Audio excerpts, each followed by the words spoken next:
이번 시간에는 4장의 조직이론을 다뤄보도록 하겠습니다. 자, 이 조직이론은 학자들마다 다양한 이론들을 제시를 하고 있죠. 성규탁 교수라든지 이런 분들이 다양한 이론을 제시하고 있는데, 저는 이 이론을 4개의 모형으로 해서 최성재 남기민 교수 것을 이렇게 사용을 했습니다.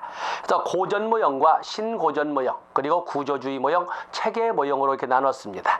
그래서 이 조직 모형을 이렇게 크게 특징을 보면은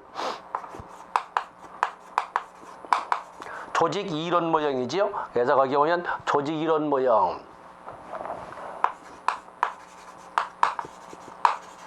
조직 이론 모형을 4개의 모형으로 이렇게 다뤘습니다.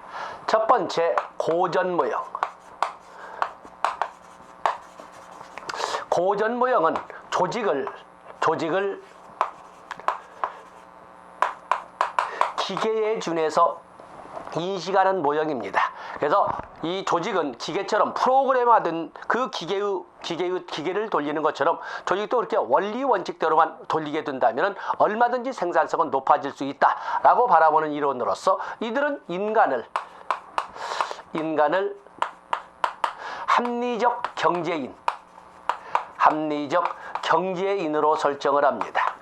그렇기 때문에 이들에게는 경제적 급부만 제공될 수 있다면 얼마든지 조직 목적 달성에 기여하도록 할 수 있다라고 하는 이론들이 바로 고전 모형으로, 다른 특징은 말하지 않더라도 고전 모형 이론으로서는 관료제 이론이라든지 예로서는 관료제 이론이나 또는 과학적 관리론 등이 여기에 해당된다고 볼 수가 있겠습니다. 그에 비해서 신고전 모형은 인간관계 모형이 있는데, 인간관계 모형에서는 조직을 마치 가족처럼 인식하자는 분위기의 이론입니다. 이들은 인간을 돈만 주면 얻은 일이든지 하는 이런 입장으로 보는 것이 아니라 인간을 사회적 관계 속에서 더불어 사는 존재라고 봅니다. 사회인으로 이렇게 설정하고 있습니다. 그러면서 이들의 이 이론의 예로서는 당연히 인간관계 이론, 또 그런가 하면 많은 동기이론,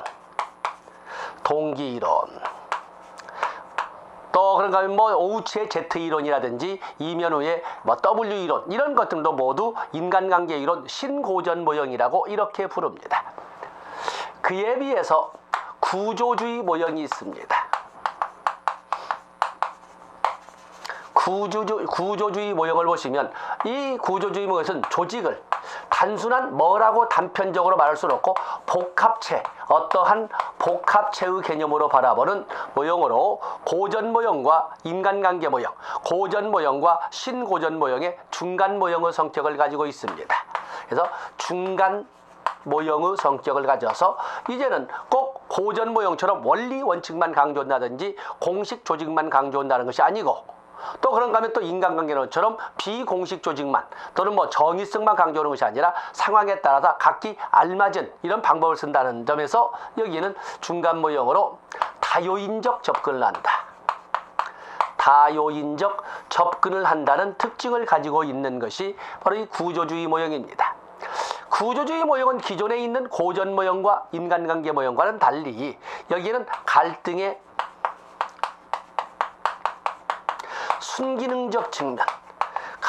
순기능적 측면을 강조한다. 또 그런가 하면은 이 구조주의 모형은 갈등의 순기능적 측면뿐만 아니라 환경 요인의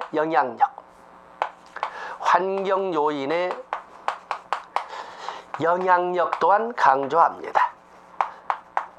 자, 이런 환경 요인의 영향력을 강조한다는 점에서 구조주의 모형은 개방체계 모형이다.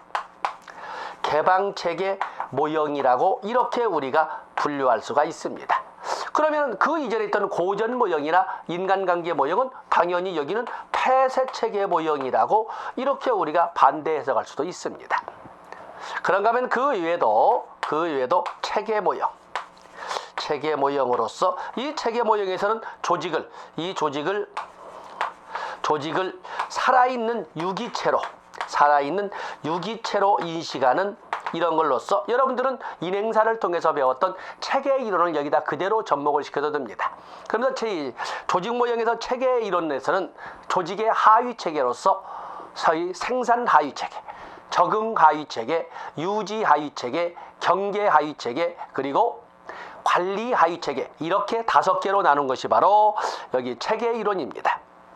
자, 여러분들은 이 이론을 가지고 한번 교재 204페이지를 보도록 하겠습니다. 여러분들이 204페이지를 보시면 거기 고전 모형 나와 있지요. 조직은 합리적 체계이며 기계처럼 계획될 수 있다고 보는 이론으로 일명 기계 이론이라고 한다. 그래서 기계 이론, 또 2번에 보면 합리적 경제인으로 본다. 또 그러면 4번에 공식 조직을 강조한다. 이런 특징들을 정고전 모형의 생각이 안 나시면 여러분들이 일반적으로 알고 있는 과학적 관리론이나 관료제 이론을 가지고 접근하시면 됩니다. 그래서 거기 과학적 관리학파 모형, 또 페이지 넘어가 보시면 공공행정 행정관리론, 그리고 206페이지 관료제 모형, 이런 등등이 있는데 모두 이것들이 바로 여기 나오는 고전 모형에 해당된다고 하겠습니다.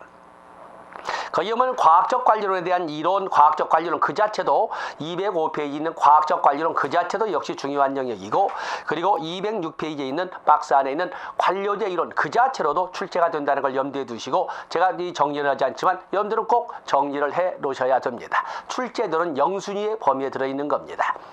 다음에 207페이지에 보면 신고전 모형, 인간관계 모형이 나와 있는데, 인간관계 모형은 조직을 꼭 어떤 기계처럼 원리 원칙대로만 돌려야 되는 이런 기계처럼 보지 않습니다. 그래서 조직을 마치 가족처럼 보는 입장에서 1번 보면은 기계처럼 다루고자 하는 이 고전 모형이나 과학적 관련에 대한 비판으로 등장한 것이 바로 인간관계 모형, 신고전 모형이 되겠습니다. 그래서 2번 보시면 조직의 생산성은 너무 딱딱합니다만 과학적 관리론처럼 현금이나 경제적 급여를 통해서도 달성될 수 있지만, 그것이 아니더라도 정서적, 사회적, 심리적 요인이나 비공식적 집단 역동성에 의해서도 달성될 수 있다고 주장한 것이 인간관계 모형, 또 그런가 하면 신고전 모형이 되겠습니다.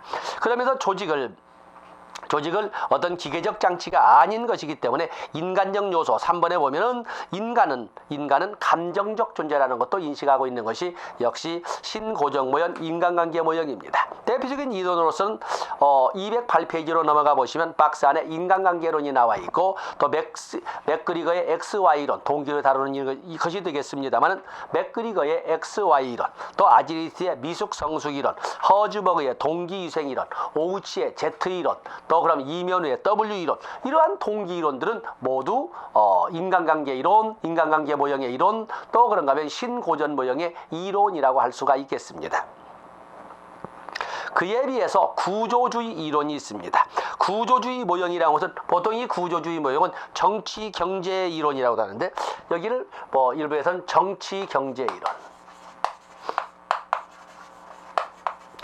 정치 경제 이론이라도 하는 것이 바로 이 구조주의 모형이 되겠는데, 구조주의 모형은 중간적 모형으로서 거기 보면 합리성과 공정성에 기반을 둔 고전 모형과 비합리성과 비공식성에 기반을 둔 인간관계 모형을 종합하여 조직의 포괄적 중구 기준을 제시하며 두 모형을 조화시키고 총합시키는 다요인적 접근을 한다. 그래서 중간 모형을 간단히 줄였고, 그리고 다요인적 접근을 정리를 했습니다. 그러면서 어떠한 조직을 기계나 아니면 가족으로 여기지 않고 다양한 성격을 복합적으로 가지고 있는 복합적 단위, 복합적인 사회적 단위에서 복합체라고 제가 적었습니다. 그러면서 다른 이론에는 다루지 않았던 갈등의 순기능적 측면을 강조한다거나, 3번 또 4번에 기존에 있었던 고전 모형이나 신고전 모형에서는 등한시했던 환경 요인의 영향력을 강조한다거나 하는 것 등이 바로 구조주의 모형에서 나오는 것이 되겠습니다. 거기 다요인적 접근 나와 있지요. 어느 하나만 선택하는 것이 아니라 다른 것도 같이 선택하는, 같이 취사 선택하는 이런 특징을 가지고 있다고 해서 다요인적 접근을 설명을 하고 있습니다.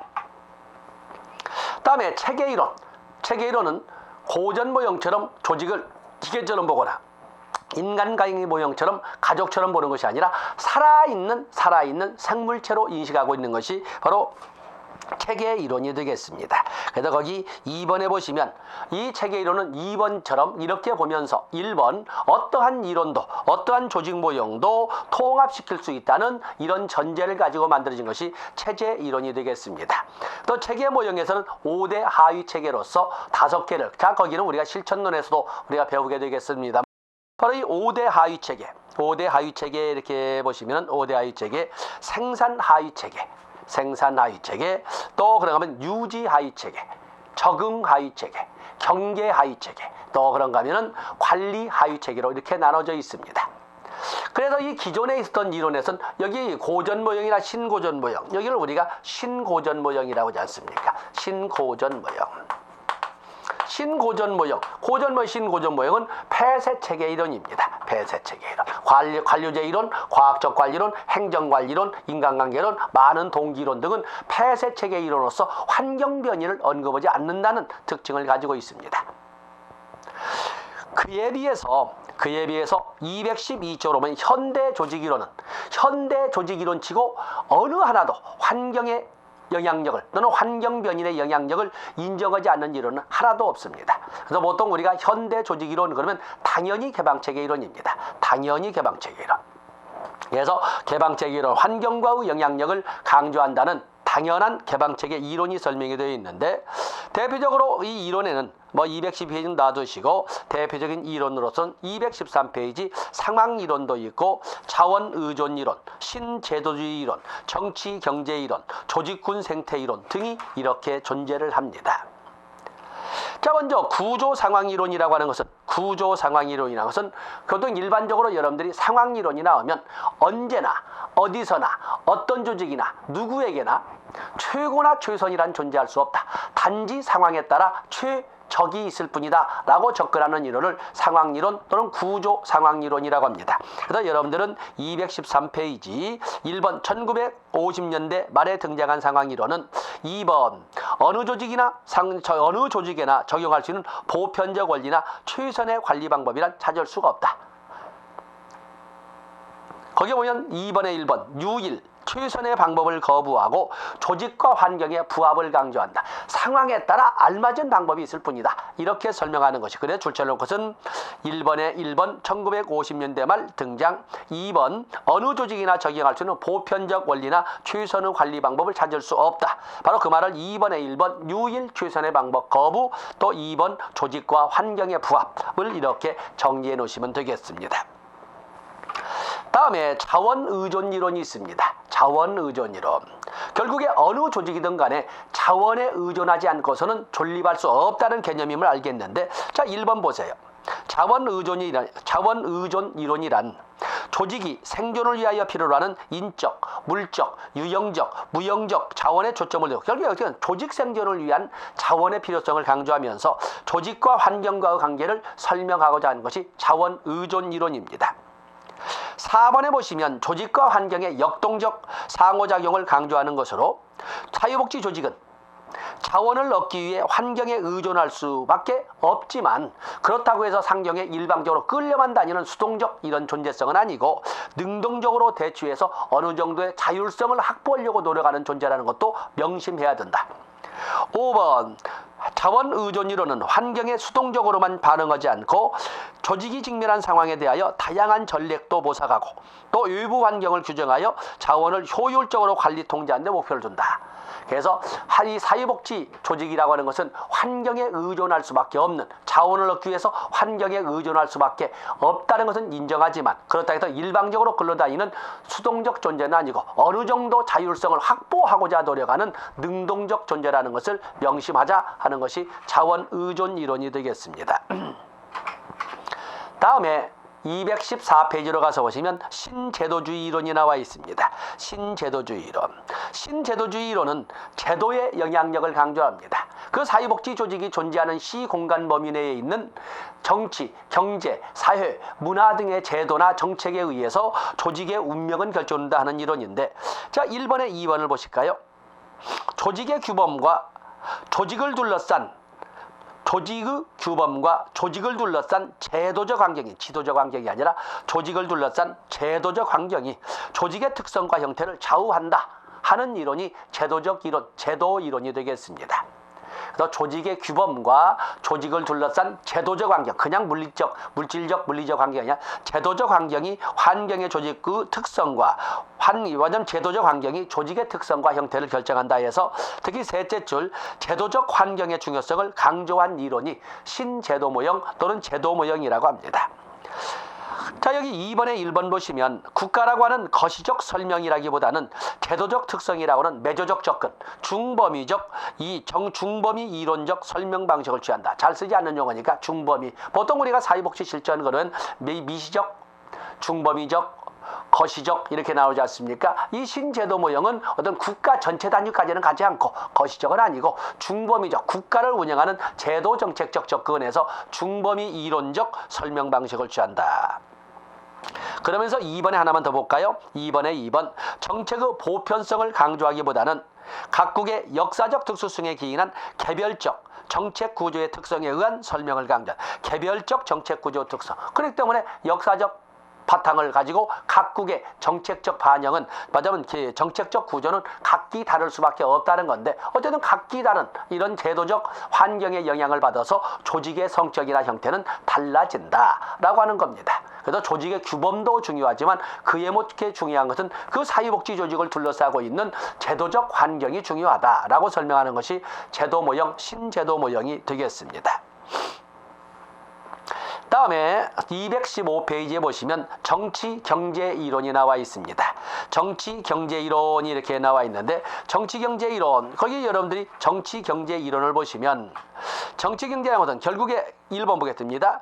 조직의 역동성을 이해할 수 있도록 하면서 2번 조직체 내외부에서 작용하는 정치적 경제적 영향 간의 다양한 상호작용에 초점을 두어 자연체계론적 시각, 의사결정이론, 또 그런가 하면 상황이론 등의 시각을 종합하려는 접근이다. 다시 말해서 3번에 보면 보다 폭넓은 개방체계의 관점에서 조직을 이해하는 것으로 보다 폭넓은 개방체계의 관점에서 조직을 이해하는 걸로써 환경적 요인에 의해 조직의 형태가 영향을 받는다는 데 초점을 둔다. 4번 똑같은 말입니다만 조직과 환경 간의 상호작용을 중시하며 조직과 환경 간의 상호작용이 조직 내부의 역동적 관계에 영향을 미치게 된다. 그래서 조직 내부의 역동적 관계도 결국은 조직을 둘러싸고 있는 환경과의 상호작용에 의해서 영향을 받는다. 그래서 어찌 보면 상황이론과 근접한 이론을 전개하는 것이 바로 이 정치경제이론입니다. 정치경제이론.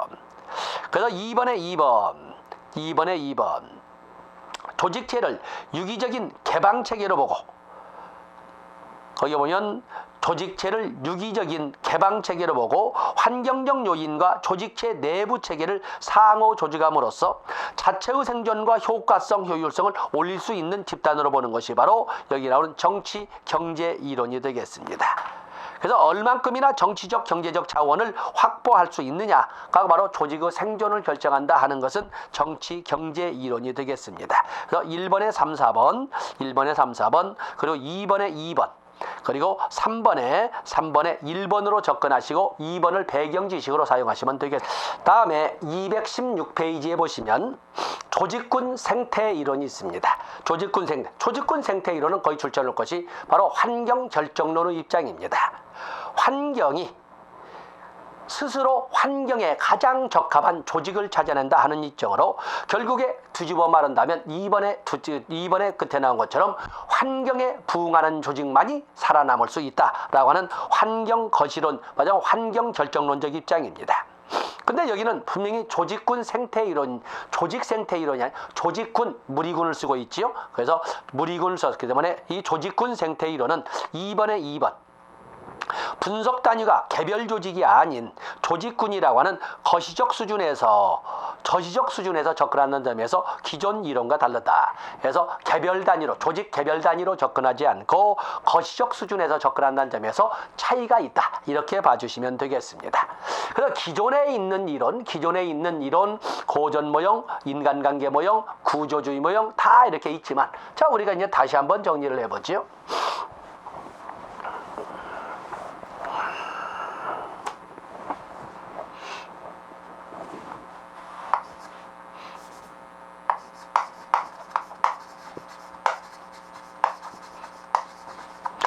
폐쇄 체계 모형과 개방 체계 모형.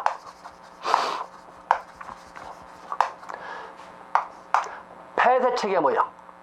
전통 이론은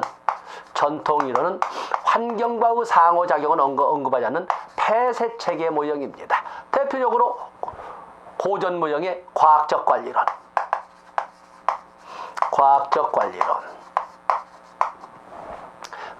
관료제론, 또 그런가 하면 행정관리론,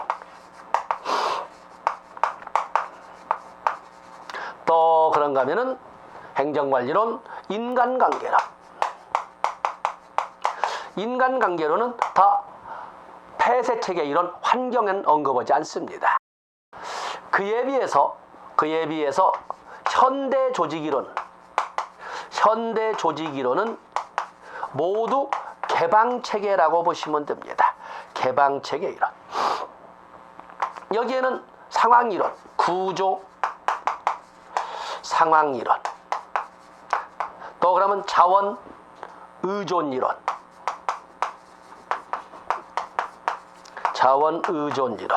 또 그런가 하면 제도이론, 또 신자로도 제도이론,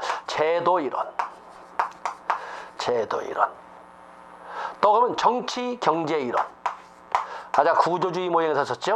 정치 경제이론. 또 그런가 하면은 조직군, 거시적 수준에 접근한 조직군 생태이론. 이런 등은 모두 환경과의 관계를 당연시하는 개방체계 모형이라는 거죠. 개방체계 모형이다. 이렇게 그냥 간단히 정리를 하겠습니다. 그러면 결국에 오늘날 현대 조직이론처럼 모든 조직이라고 하는 것은 환경과의 관계 속에서 환경과 상호작용을 하면서 그러는데, 물론 어떤 이론은 조직군 생태처럼 환경 결정론의 입장으로 이렇게 싸납게 나가는 것도 있지만, 오늘날의 보편적으로 환경과의 상호작용을 통해서 조직은 운영된다고 봅니다.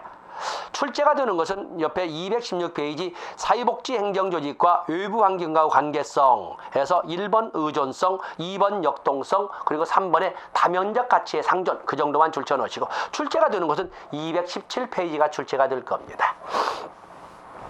그래서 사회복지 조직을 둘러싼 환경, 사회복지 조직을 둘러싼 환경으로서는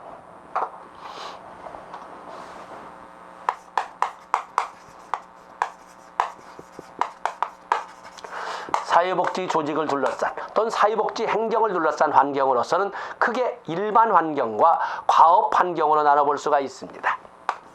일반 환경이라고 하는 것은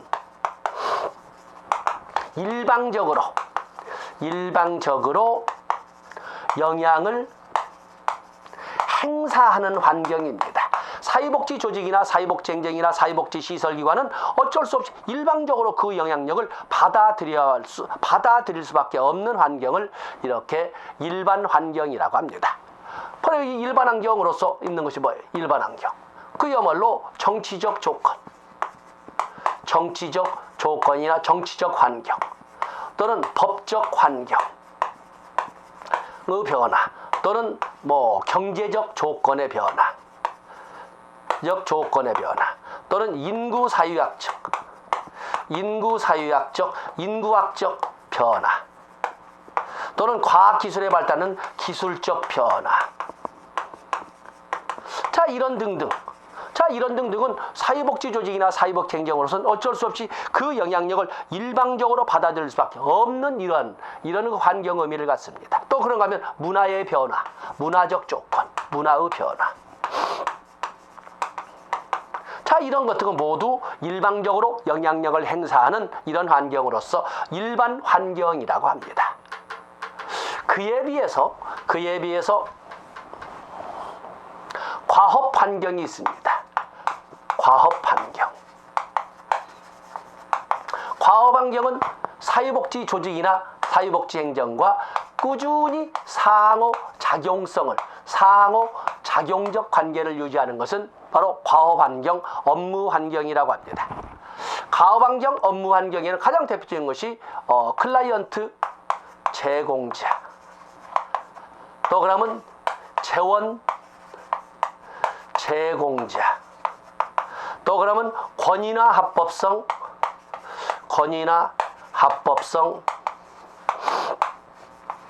제공자. 또 그런가 하면은 뭐 경쟁 조직도 있고 그렇지만 수혜자나 소비자. 사회복지 행정이나 조직 활동으로 인한 수혜자나 소비자. 또 뭐가 나와 있나요? 거기에 보면은 뭐 보완적 서비스의 제공자. 보완적 서비스의 제공자. 또 그러면 경쟁 조직. 자, 이런 등등은 끊임없이 사회복지 행정이나 사회복지 조직과 상호작용을 하고 있거든요. 바로 이런 조직들을 과업환경이라고 이렇게 부르고 있습니다. 그래서 여러분들은 과업환경과 일반환경의 소위 개념을 알고 있으면서 그림으로 그려놨습니다만 단어, 내용까지 아니더라도 단어를 가지고 갈 수 있어야 되겠습니다. 다음에 218페이지에 보시면 사회복지 조직의 환경관리 전략이 나와 있는데 사회복지 조직의 환경관리 전략. 거기 사회복지 조직의 환경관리 전략은 출제 비중이 많이 현저히 떨어져서 B급이지만 한번 간단하게 개념만 보겠습니다. 218페이지. 권위주의 전략. 권위주의. 정부와 같은 조직이, 정부가 갖는 전략이 권위주의 전략입니다. 정부와 같은 조직이 갖는 전략으로 조직이 자금과 권위를 충분히 가지고 있는 경우에 권력을 이용해서 다른 조직의 행동을 이끌어가는 전략, 환경을 주물르자면 조작하는 전략은 권위주의 전략이 되겠어요. 그에 더 경쟁적 전략이라고 하는 것은 다른 조직과 경쟁해서 서비스의 품질과 행정 절차를 매력적으로 만드는 전략을 경쟁적 전략이라고 하는데, 경쟁적 전략은 너무 경쟁을 위주로 하다 보니까 속전속결, 빠른 시간 적은 비용으로 효과를 도드라지게 하는 이러한 그 문제점, 도드라지게 하려는 이런 목표가 설정되는데, 그런 과정에서 문제점으로 크리밍 현상이 나타날 수가 있다. 크리밍 적어놓은 것처럼 크리밍 이 현상이라고 하는 것은 조직들은 경쟁 구도 속에서 어느 누구보다도 빠른 시간 내에 어느 누구와도 적은 비용으로 효과 효율을 드러내 보이기 위해서 쉽게 성과를 보여줄 수 있는 대상만을 선택하고 나머지는 투순위로 밀어버리는 이런 현상인데, 바로 이것을 크리밍 현상이라고 합니다. 다음에 그 외에도 협동적 전략도 있고 또 방해 전략도 있습니다. 그래서 협동적 전략, 연합, 계약, 흡수 같은 것도 있고, 또 방해 전략은 타 조직의 활동을 방해하거나 세력을 약화시키는 전략으로 어쩌면 사회복지 조직끼리는 최후에 사용하는 이런 그 방법이어야 한다라고 하는 것이 방해 전략이 되겠습니다. 자, 이런 것이 바로 사회복지 조직의 이론 모형과, 그래서 전통적인 개방체계 모형과, 그리고 현대적인 조직 이론으로서 환경과의 상호작용성을 당연시하는 이론으로 이렇게 설명을 했습니다. 자, 이 시간은 여기까지 하고 다음 시간에 좀 더 조직관리의 출제 비중이 또 있어서 거기를 분리해서 새로운 시간으로 진행을 하도록 하겠습니다. 고맙습니다.